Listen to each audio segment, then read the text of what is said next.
Hey guys, in today's video, I'm going to talk about Zverev versus Alcaraz at the 2024 ATP Finals. And it's a very interesting scenario because Alcaraz had beaten Zverev at the French Open and Zverev was very close to winning that match. But to me, the Zverev that we're seeing right now is a different player. After he won the Paris Masters, I saw a clip of him practicing right after beating Humbert, and I interpreted this as Zverev wanting it really badly. He wants to get to the level of Sinner and Alcaraz at Grand Slam tournaments. Now, it's weird because Zverev is ranked number 2 in the world and Alcaraz is ranked number 3. But when it comes to Grand Slam tournaments, there's a big discrepancy between these two guys. Alcaraz finds his best tennis in the most important stages.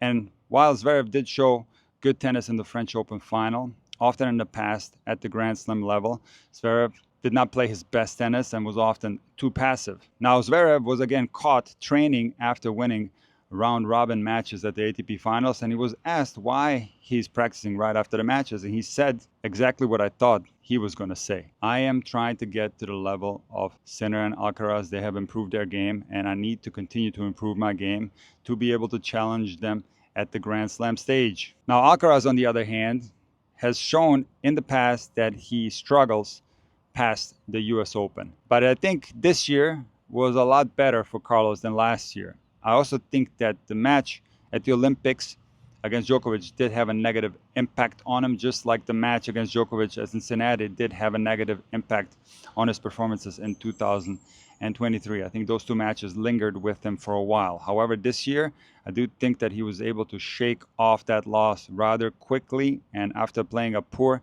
US Open, I thought Carlos played really well at Davis Cup, and he did beat Sinner in Beijing. However, Carlos still continues to struggle indoors. This is not his favorite surface, and of course he wasn't 100% fit this week. He was sick and still managed to play a good match against Zverev, which I'm going to talk about today, and he did manage to beat Rublev. So Alcaraz is doing well, and he is truly a blessing for the game of tennis. He is my personal favorite. I like the way he plays, but I also like his personality. After the departure of two members of the big three, tennis needs someone like Alcaraz that can create so much excitement. So while there's nothing negative that you can say about Alcaraz apart, sometimes playing low percentage tennis and having some up and down results, that's normal and it's part of tennis, and he's still very young. I think we're going to see less and less of that as Alcaraz continues to develop as a player. And it's also the fact that he has such a huge repertoire. He has so many options that sometimes everything kind of falls apart. I don't interpret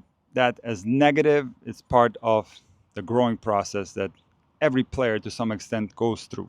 But from the very beginning of Alcaraz coming on tour, there's one thing that I interpreted as negative, and that is his interaction with the player box. So at first it was the fist pumping, which is not necessarily negative because he's doing it to pump himself up and he's fist pumping towards his box. I'm not a big fan of that, but it's not necessarily negative. However, what I do perceive as negative regarding Alcaraz is the dependency for coaching from his player's box. And I do think that this was one of the reasons, if not the main reason, why he lost the match today to Zverev. So let me take you through the match. Zverev is playing well right now. He was the better player through the entirety of the match. But I thought that Alcaraz, after a shaky start, was playing well, and he put himself in a good position to win the first set and possibly even the whole match. So Zverev did have chances to break Alcaraz, but Alcaraz held it together and got this match into a tiebreak. He was playing well. He was down 5-2 in a tiebreak and then clawed his way back. But Zverev did have set point at 6-5 serving, and Alcaraz gets the return back in play. Half court, Zverev hits a very strong forehand approach to Alcaraz's backhand side. Alcaraz does one of his trademark down the line backhand passing shots, and Zverev does a defensive half volley from behind his body. And based on Zverev's reaction after the point, he was a little bit lucky to hit that shot as well as he did. Now, after Alcaraz hit that backhand down the line pass, he sprinted towards the net.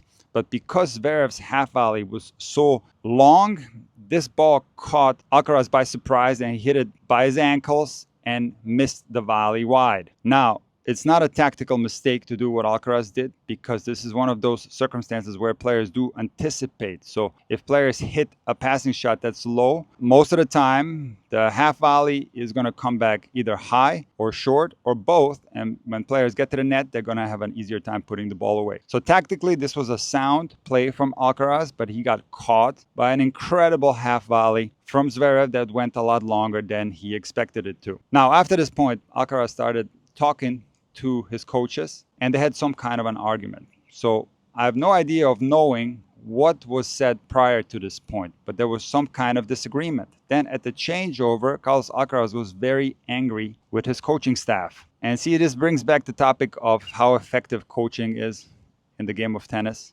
And of course, coaching is very important in many different areas of development. So whether we're talking about technique, whether we're talking about general strategy or tactics, whether we're talking about fitness, whether we're talking about how to prepare for matches, how to recover after matches, players get a tremendous amount of help from their staff. And the younger and the more inexperienced a player is, the more effective is the coaching going to be. However, when it comes to the actual match, due to the intuitive nature of the game of tennis, coaching inside the match is going to have a limited effect. So of course, there can be some general tips that can help a player. Maybe a player is not aware of certain things that are taking place on the court. Let's just take a very general example, possibly not applicable to the elite level, but let's say that a player doesn't realize that the opponent has a weaker side. Maybe they have a bad forehand and a good backhand, and yet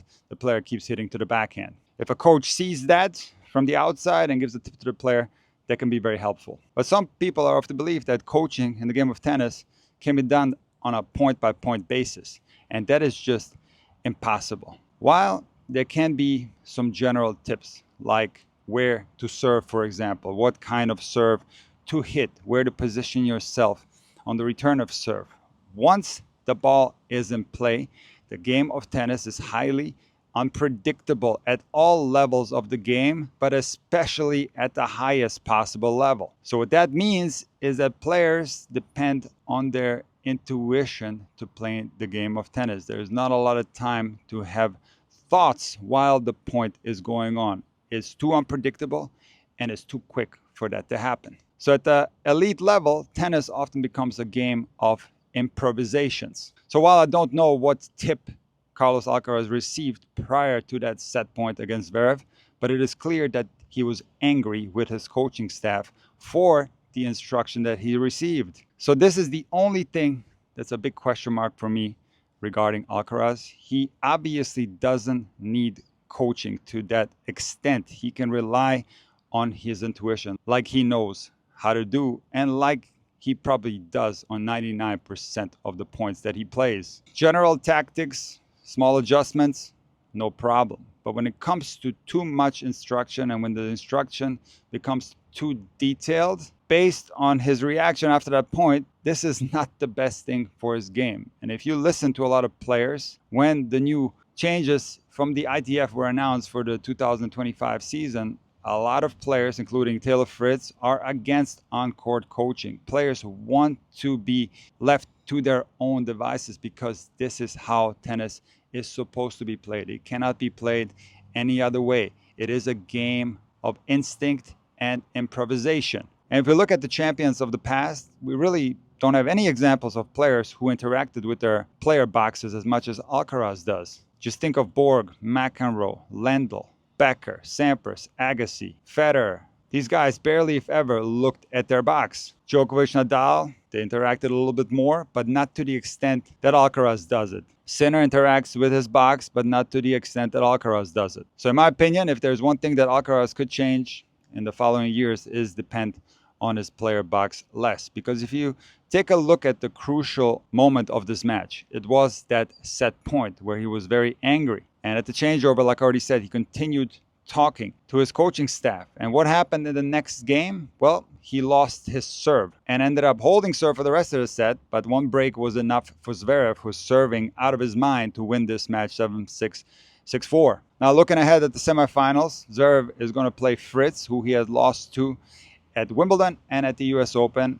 And I'm going to call Zverev to win this one. Fritz is having a phenomenal season. He's serving well. He played really well against Medvedev, but to me, the match against de Minaur was more impressive because Fritz didn't play his best tennis, but still figured out a way to win that one. So Fritz will have his chances against Zverev. But I think Zverev is going to come through this one because at Wimbledon, Zverev was a little bit injured, and at the US Open, Zverev was far away from his best tennis. He had a poor day. So if Zverev plays like he did at the Paris Masters and in his round robin, I think he will take out Fritz in the semifinals. And Sinner, quite frankly, looks unbeatable. He is the favorite to win this tournament, but I'm going to stick with my prediction, and I think Zverev is going to take this title. I think Zverev means business this year. He's going to send a signal to both Alcaraz and Sinner that he's going to be in the mix to take Grand Slam titles in 2025. And the first step is going to be beating Sinner at home at the ATP Finals in the final.